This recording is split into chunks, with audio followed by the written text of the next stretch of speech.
orang cuma bisa berterima kasih kepada Tuhan tentang kebahagiaan. Saudara-saudara, siapakah manusia yang tidak ingin bahagia dalam hidupnya? Saya percaya semua kita di sini suka hidup bahagia. Amin. Tidak ada satu orang yang waras, yang sehat, yang pikirannya masih jernih, inginkan ketidakbahagiaan. Semua orang menginginkan hidup bahagia, baik itu hidup bahagia dalam pekerjaan, bahagia dalam komunitas, terutama tentu yang kita impikan bagi mereka yang sudah berkeluarga adalah hidup bahagia dalam keluarga. Semua orang mengejar ini, semua orang menargetkan ini, apalagi kita yang sudah berkeluarga. Kita rindu supaya rumah tangga kita hidup berbahagia, supaya rumah tangga orang ini hidup senang, sukacita. Tetapi tidak bisa kita pungkiri bahwa begitu banyak orang yang tidak bisa bahagia hidupnya. Bahkan rumah tangga Kristen yang tidak bahagia hidupnya. Sehingga orang yang ciri-ciri orang yang gak bahagia hidupnya ketika ia mulai mempersalahkan pasangannya, ketika ia mulai mempersalahkan komunitasnya. Ini kok kalau bukan dia dulu udah paksa-paksa kita kok belum suka kawin, mar dia ada paksa-paksa apa kita. Nah, itu salah satu ciri-ciri yang gak bahagia. Itu adalah ciri-ciri rumah tangga yang gak bahagia. Ketika rumah tangga itu kehilangan komunikasi. Saudara-saudara, komunikasi itu begitu penting dalam rumah tangga, dalam hidup bahagia dalam rumah tangga, bahkan dalam pelayanan di jemaat, bahkan dalam suatu komunitas, lingkungan pekerjaan saudara. Komunikasi itu penting.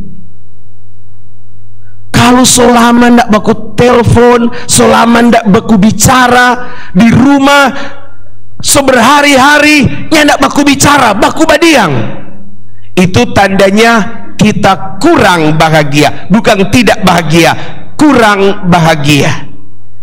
Rumah tangga yang baik, komunitas yang baik, jemaat yang baik, biar baku dapat di mana baku tegur, baku sedu sedikit. Itu tandanya jemaat yang sehat, jemaat yang bahagia.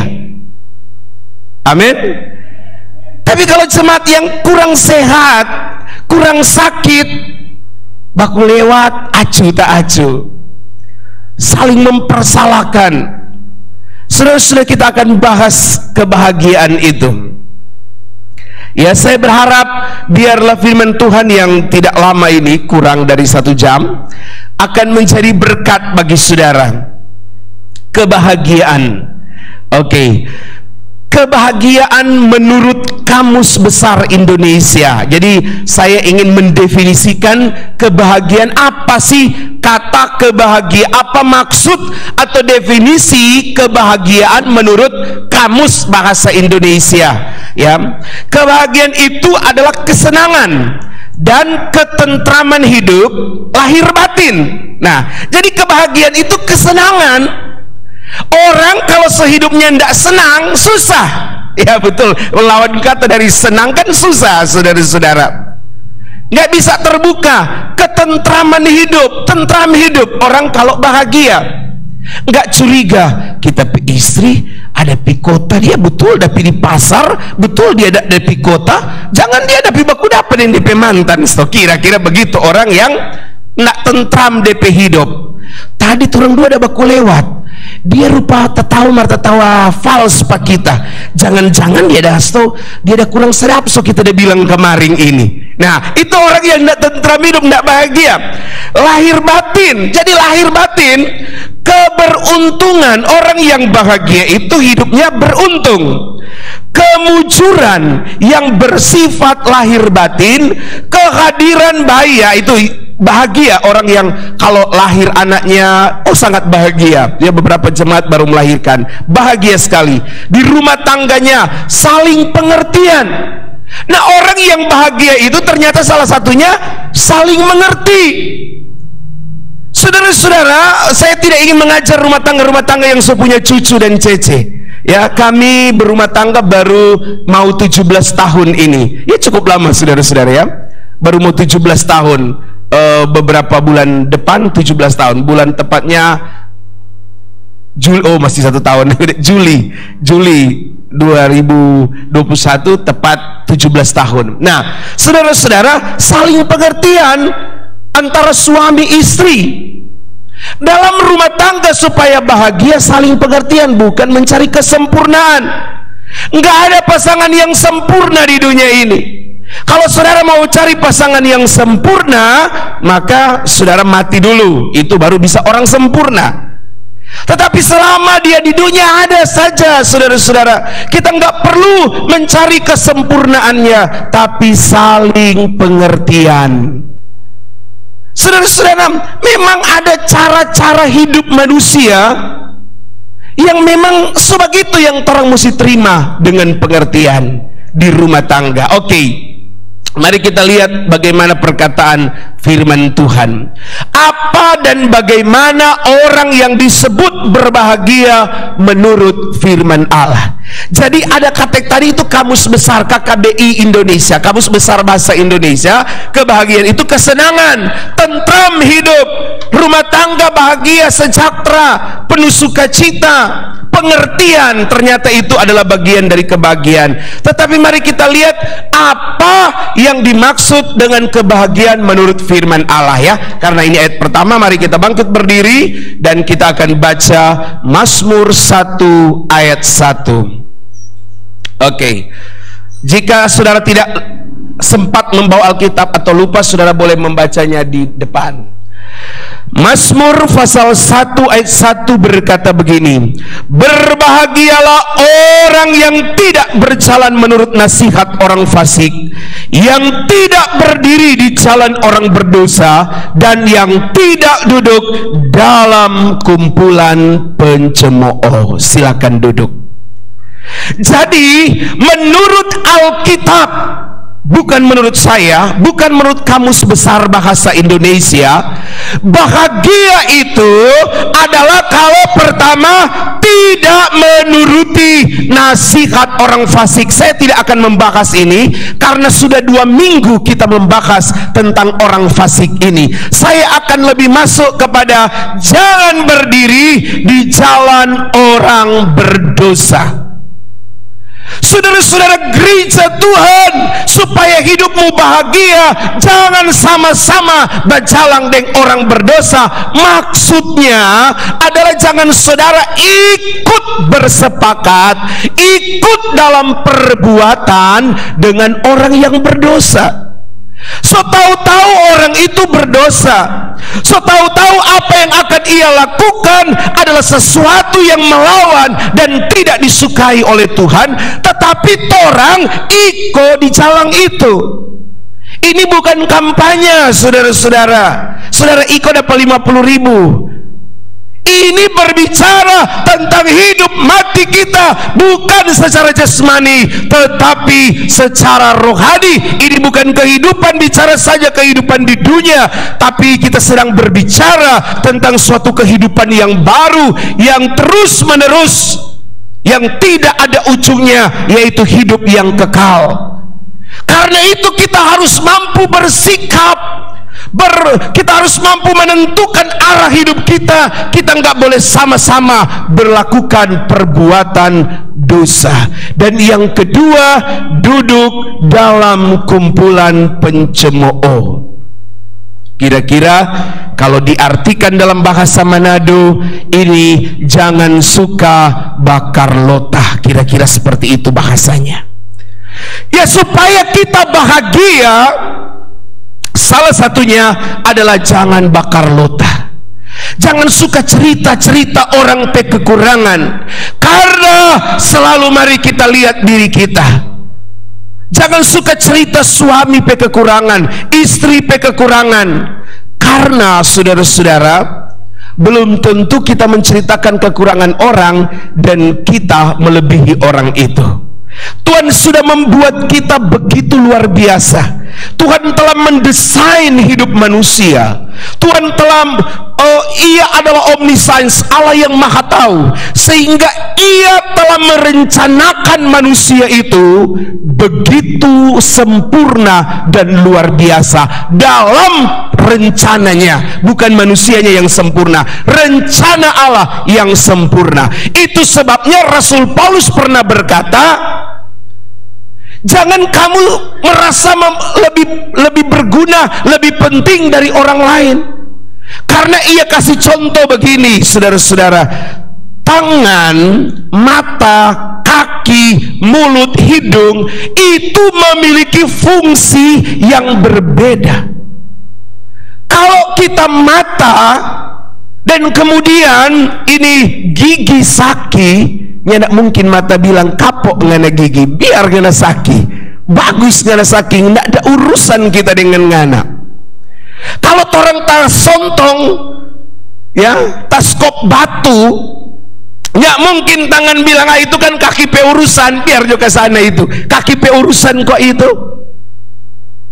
Kita telah diberikan satu kesatuan dengan fungsi dan tugas masing-masing oleh Tuhan. Itu sebabnya Tuhan pernah berkata begini, walaupun itu ia tidak diperhatikan oleh manusia, tetapi Tuhan memberikan kemuliaan khusus kepadanya. Contohnya kuku kaki, saudara-saudara, ya. Ada begitu banyak ibu-ibu yang harus merogoh kocek banyak, ratusan ribu hanya untuk merawat kaki, padahal kalau pakai sepatu nggak dapat lihat. Tapi Tuhan memberi kemuliaan khusus kepadanya. Amin. Ini apa artinya? Artinya meskipun engkau tidak terpandang di gereja, secara ekonomi mungkin engkau orang yang tidak diperhitungkan, engkau bukan siapa-siapa dalam komunitasmu, bahkan dalam keluargamu engkau tidak dianggap, tapi saya mau beritahu kepadamu, Tuhan memberikan satu kemuliaan khusus dalam hidupmu. Itu sebabnya jangan engkau berkata, Tuhan sudah ada guna kita pe hidup ini, mau bikin apa kita pe hidup ini, semua kita tidak bisa bikin. Tuhan tahu dan Tuhan telah memberikan engkau sesuatu kekhususan untuk engkau pakai melayani Dia. Itu sebabnya kita yang dikasih mata oleh Tuhan, kita yang jadi hidung, kita yang jadi wajah dalam tubuh Kristus di GPDI New Philadelphia ini, saudara jangan memandang rendah yang ada jadi kaki, yang ada jadi kuku kaki kasiang. Saudara jangan memandang enteng, tapi kita saling support, kita saling mendukung. Karena memang mungkin saudara jadi wajah di gereja ini, semua orang melihat saudara, semua orang memuji saudara. Tubuh itu akan, bagi orang dunia akan melihat dari wajahnya, oh, betapa gantengnya dia, betapa cantiknya dia. Nah saudara-saudara, tapi ada bagian-bagian tubuh lain yang tidak pernah bisa dilihat orang, contohnya kuku kaki, yang diberikan kemuliaan khusus oleh Tuhan. Itu sebabnya kita jangan saling mencemooh, jangan saling melecehkan, jangan duduk dalam kumpulan pencemooh, supaya itu syaratmu untuk engkau bahagia. Jangan cerita-cerita baku, so duduk kau cerita-cerita orang kekurangan. Selanjutnya yang kedua adalah hidup bahagia dalam Mazmur pasal 32 ayat 1, berbahagialah orang yang diampuni pelanggarannya, yang dosanya ditutupi. Yang kedua, orang yang berbahagia adalah orang yang diampuni pelanggarannya, yang dosanya ditutupi. Haleluya. Adakah di sini yang bisa mengklaim diri bahwa dia tidak berdosa? Saya kira tidak ada, ya. Semua manusia telah berdosa, Roma pasal 3 ayat 23, semua manusia telah berdosa dan telah kehilangan kemuliaan Allah. Artinya seluruh manusia telah berdosa. Itu sebabnya firman Tuhan berkata, orang yang berbahagia yang kedua adalah orang yang diampuni pelanggarannya. Yang berbahaya itu begini, saudara-saudara, orang yang merasa dosanya sedikit. Mari kita akan buka itu dalam Lukas pasal 7 ayat 41. Saya ingin cukup membaca ini, saudara dapat mengikutinya. Ada dua orang yang berhutang kepada seorang pelepas uang. Yang seorang berhutang 500 dinar, yang lain 50 dinar. Karena mereka tidak sanggup membayar, maka ia menghapuskan hutang kedua orang ini. Pertanyaan Yesus, siapakah di antara mereka yang akan terlebih mengasihi dia? Jawab Simon, aku kira dia yang paling banyak dihapuskan hutangnya. Kata Yesus kepadanya, betul pendapatmu itu. Dan sambil berpaling kepada perempuan itu, ia berkata kepada Simon,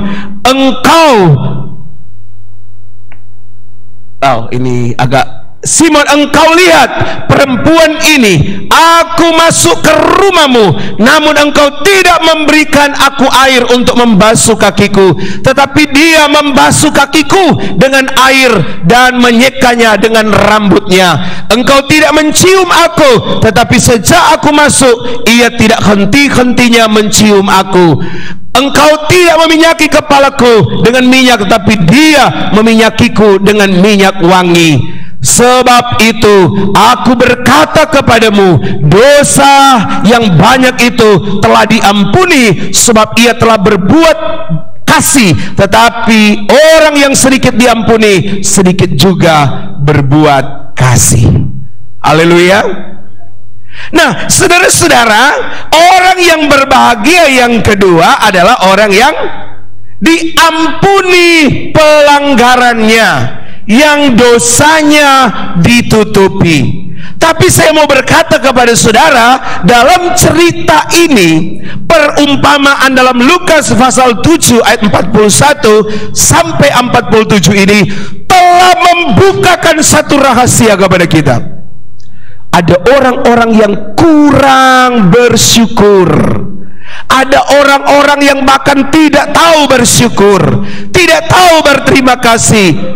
Firman Tuhan berkata bahwa pada hari-hari terakhir dalam 2 Timotius pasal 3 ayat 1 dan selanjutnya, hari-hari terakhir, di masa-masa terakhir, salah satu dosa yang dilakukan manusia adalah tidak tahu berterima kasih. Saudara-saudara, orang ini yang paling berdosa, tapi ketika ia melihat Yesus masuk ke rumahnya, mengampuni dia, maka Alkitab berkata, engkau Petrus, Simon Petrus, aku bersama-sama denganmu, tapi enggak pernah engkau terus saja mendekati aku, mencium aku, menyeka, bahkan ada minyak yang ia keluarkan. Saudara-saudara, dalam kitab atau dalam Injil ditulis dalam Matius dan Markus, maka ini Yudas bilang, Tuhan, ini minyak kan mahal, DP harga, kenapa kok ada, cuma mau taruh patuan pe kaki.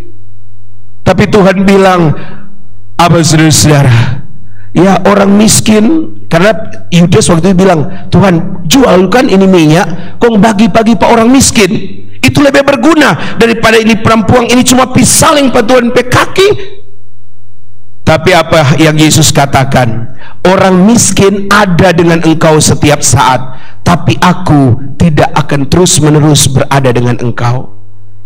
Saudara-saudara, artinya orang yang berdosa kemudian bertobat, ia mengalami Tuhan dalam hidupnya, ia akan banyak sekali bersyukur.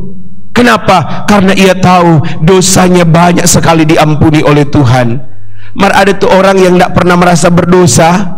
Nah, ini bahaya, saudara-saudari. Orang fasik ini begitu, tidak merasa berdosa mereka itu. sehingga mereka kurang bersyukur. Haleluya. Yang selanjutnya,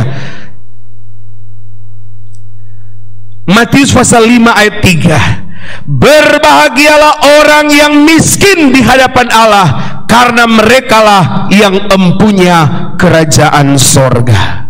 Amin. Amin. Berbahagialah orang yang miskin. Nggak ada itu orang kaya disuruh berbahagia, karena rupanya memang sudah kaya, sudah bahagia barangkali. Tetapi kita akan membahas sedikit panjang dari tadi, bagaimana perkataan Yesus tentang kebahagiaan bagi orang miskin, karena mereka yang empunya kerajaan surga. Haleluya. Kita akan membaca beberapa. Saya ingin membahas tentang orang miskin ini, saudara-saudara, supaya jangan saudara berpikir, jangan sampai ada yang namanya teologia kemakmuran. Arti teologia itu adalah jadi orang Kristen mesti jadi orang kaya, jadi orang Kristen mesti jadi orang diberkati. Diberkati di dalam konteks atau dalam persepsi berpikir ini adalah orang yang ada doi, yang hidupnya tidak susah. Itu teologi kemakmuran, itu adalah orang yang kaya kalau jadi orang Kristen. Jadi kalau orang Kristen susah, maka orang itu tidak diberkati Tuhan. Padahal nanti saya ada judul atau saya punya tema tentang rahasia berkat, atau apa sih berkat itu menurut Alkitab. Jangan sampai kita berpikir bahwa berkat itu banyak doi. Saudara punya auto mewah, saudara diberkati. Saudara punya rumah mewah, diberkati. Nanti ada dalam judul tertentu akan saya bahas tentang berkat, apa yang dimaksud dengan berkat bagi anak-anak Tuhan. Sehingga di sebuah negara, saya tidak menyebutnya, ada sebuah negara, saudara-saudara, orang Kristen di sana memang kaya-kaya. Cara kerja mereka cepat karena mereka memegang prinsip ini. Jadi orang Kristen mesti jadi orang kaya. Haleluya. Kita baca dalam Ulangan pasal 24. Ulangan pasal 24 ayatnya yang ke-10 sampai ayatnya yang ke-22.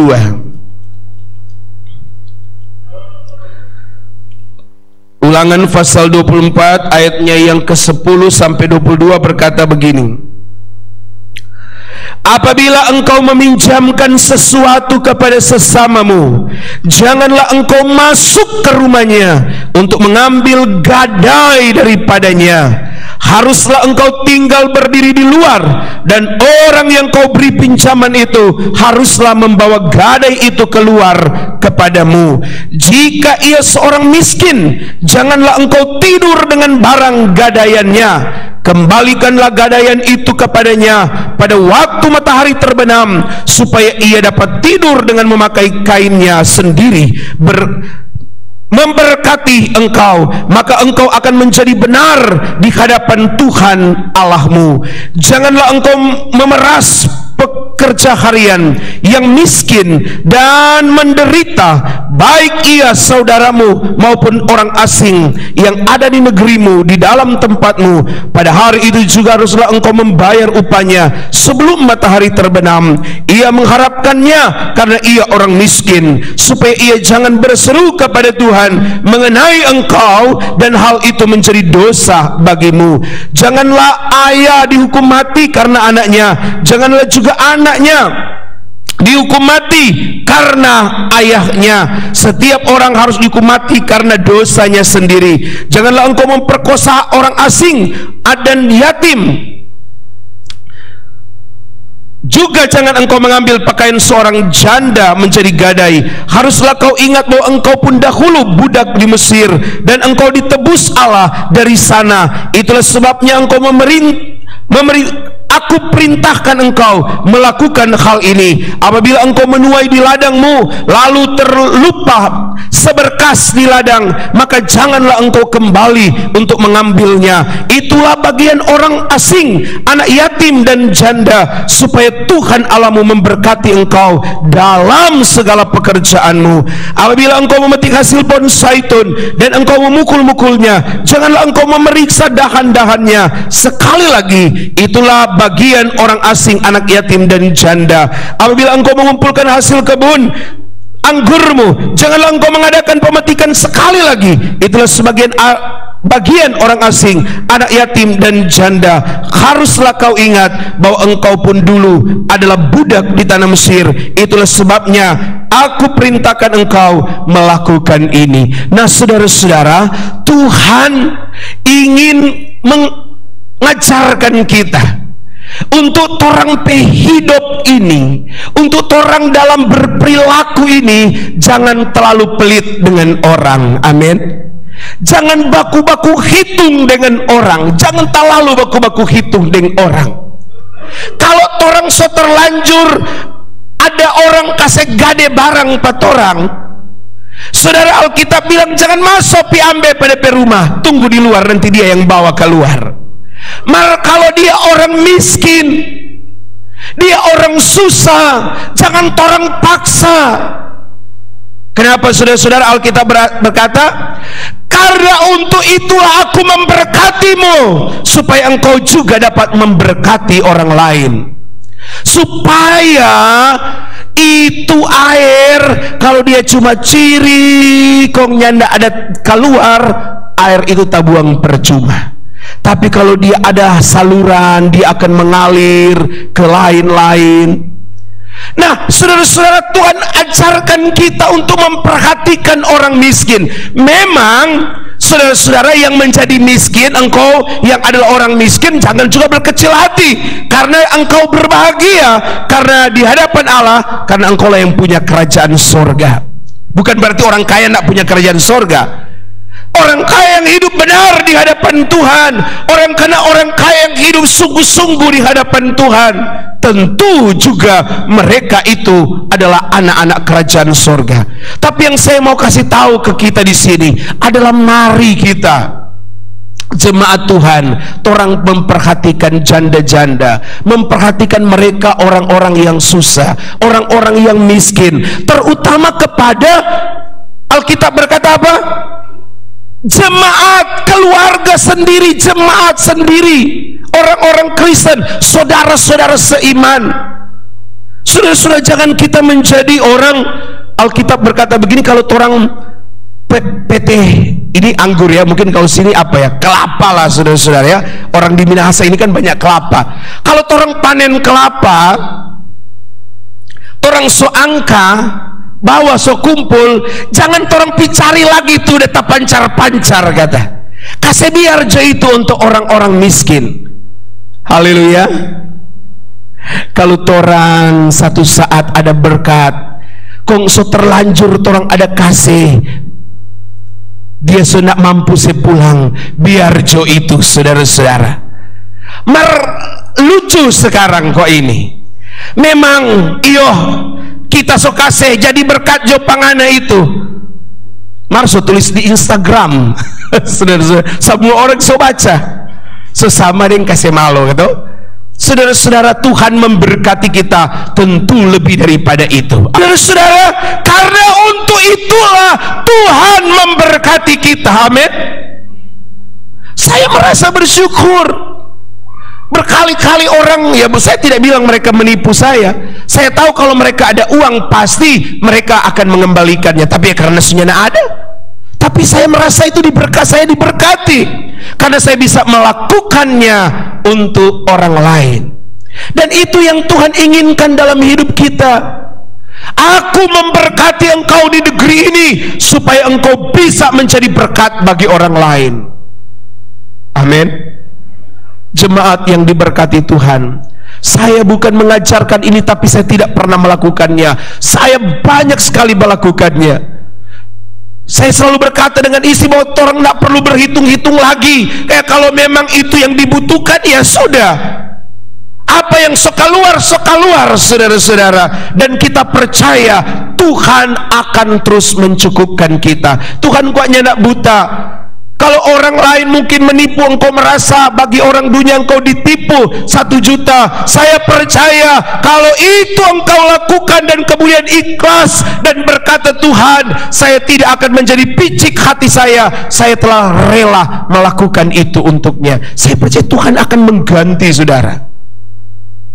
Apalagi kalau itu orang miskin, janda-janda yang miskin. Ada janda kaya, saudara-saudara, ya, tapi janda miskin. Kita berkorban, saudara-saudara. Kenapa? Karena Tuhan sudah memberkati kita. Haleluya. Yang selanjutnya dalam Ulangan pasal 15 ayat 7. Kita mundur beberapa pasal.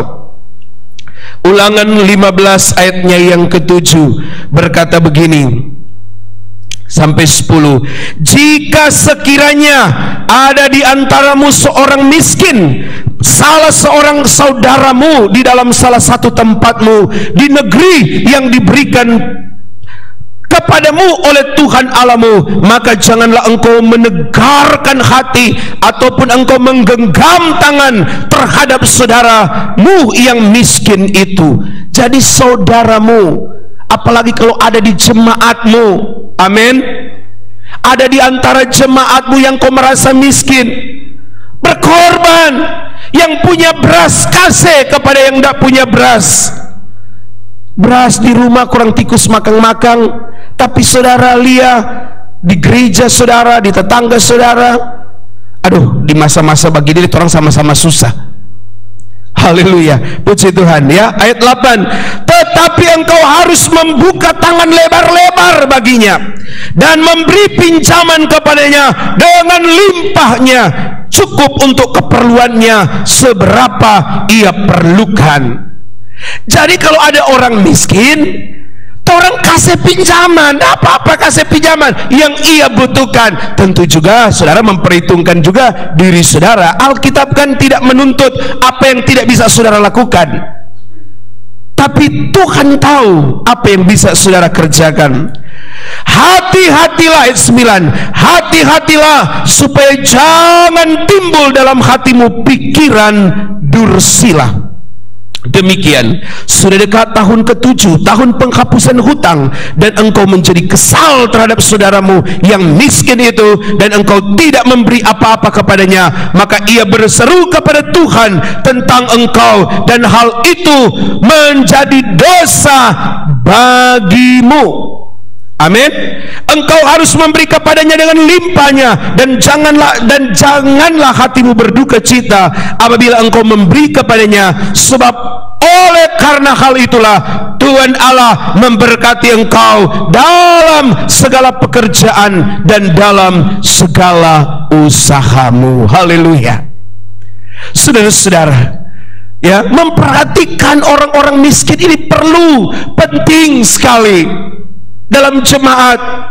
Tuhan ingat nggak Tuhan Yesus pernah kasih suatu perumpamaan dalam Yakobus? Firman Tuhan berkata, kalau ada orang yang memanggilmu berjalan 1 mil, berjalanlah 2 mil dengan orang itu. Kalau ada orang yang menginginkan jubahmu, berikan juga bajumu. Untuk apa engkau bilang begini, aduh kasihan pedingin sekali ini Kang, pakai kok baju hangat supaya sesnya nak kedinginan. Mart orangnya nak kasih baju hangat pada dia. Tuhan bilang percuma itu. Aduh brur, so lapar Kang. Aduh brur kesiang. Semoga brur bajalang ada orang panggil makang. Ya saudara-saudara, saudara yang harus kasih makan. Karena apa firman Tuhan bilang? Karena untuk itulah aku memberkati pekerjaanmu dan memberkati usahamu. Berikan, membuka tangan lebar-lebar, jangan timbul pikiran dursila. Aduh, semua Natal ini, semua datang lagi nih hamba-hamba Tuhan, datang 4 orang. Jangan bilang, mau bakunci jo kita ini. Dek, bilang kalau ada tamu bilang papa dan mama ada keluar. Kom papa dan mama di mana? Papa dan mama di dalam, di kamar. Bilang jo ada tamu keluar. Karena ini anak kesiang polos, ada tamu datang pendeta. Mana dang dek mama dan papa? Mama dan papa bilang kalau ada tamu, mama dan papa keluar, mama dan papa ada di kamar. Karena dia kepolosan, saudara-saudara ya. Jangan ada pikiran dursila, karena untuk itulah Tuhan memberkati usahamu, Tuhan memberkati pekerjaanmu. Berbagi dengan mereka. Tuhan nggak minta semua yang engkau punya kau kasih, nggak perlu itu, saudara-saudara. Tapi apa yang bisa engkau beri, berilah. Haleluya. Karena memang firman Tuhan berkata, orang miskin dalam Ulangan pasal 24 tadi tidak akan habis-habisnya di negerimu. Itu berarti jadi anak Tuhan gak perlu kaya, saudara-saudara. Buktinya Lazarus, dari ia tahu ia dewasa sampai ia mati, ia tetap orang miskin. Tetapi Alkitab berkata ia bersama-sama dengan Abraham dalam kerajaan sorga. Artinya saudara-saudara, hidup ini Tuhan menempatkan orang-orang miskin di sekitarmu. Tuhan menempatkan orang-orang miskin di dalam keluargamu. Tuhan menempatkan orang-orang miskin dalam jemaatmu, supaya Tuhan memberkati engkau untuk memberkati mereka. Haleluya.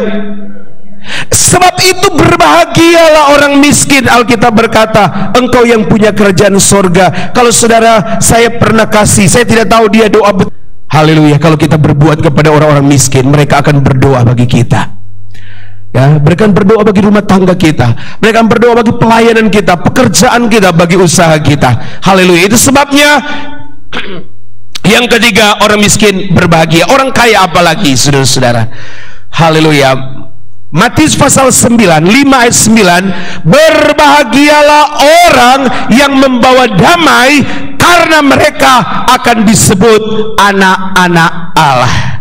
Suka damai, amin. Jemaat di tempat ini harus menjadi jemaat yang suka damai, suka membawa berita-berita kedamaian, berita-berita sukacita. Ya, kalau ada satu dia bilang, kita udah baca di Facebook, napa dia bilang begini pangana, marnya hendak ketuk, bukan dia, DP anak sudah tulis itu, kok salah tulis lagi. Kan enak mau dengar, saudara-saudara tuh.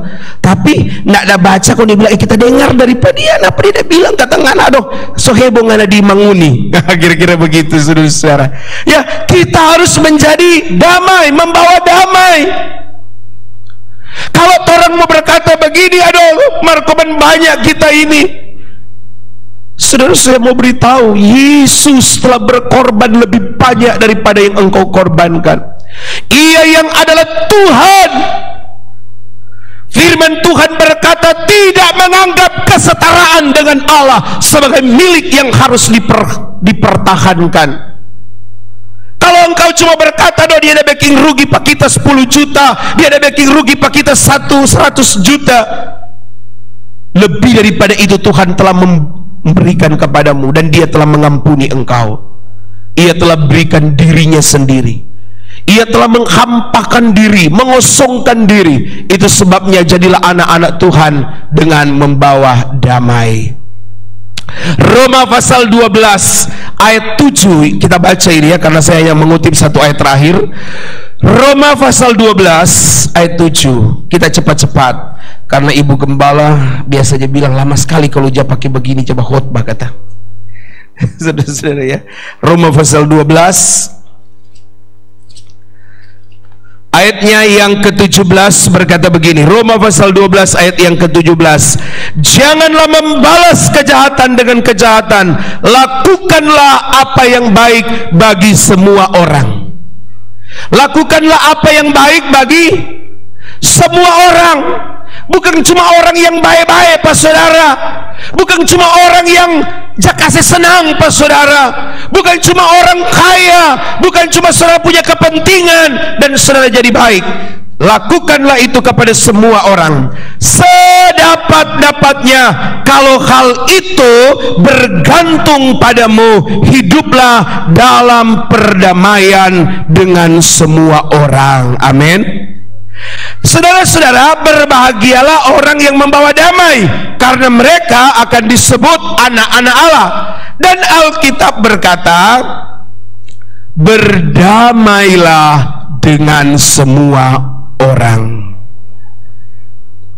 Duh, sakit tapi hati.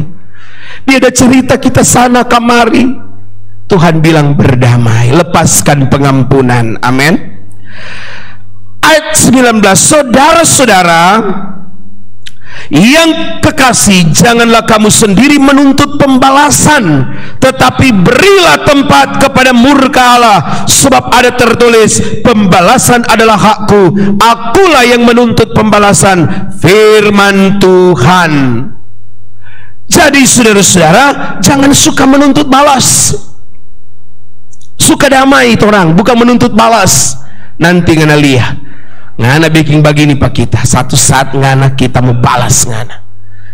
Ngana kan orang masih manusia, pasti ngana akan bikin satu kesalahan, kita obral ngana di medsos atau di koran, atau ya kalau di media elektronik kan nggak mungkin saudara, mahal iklannya.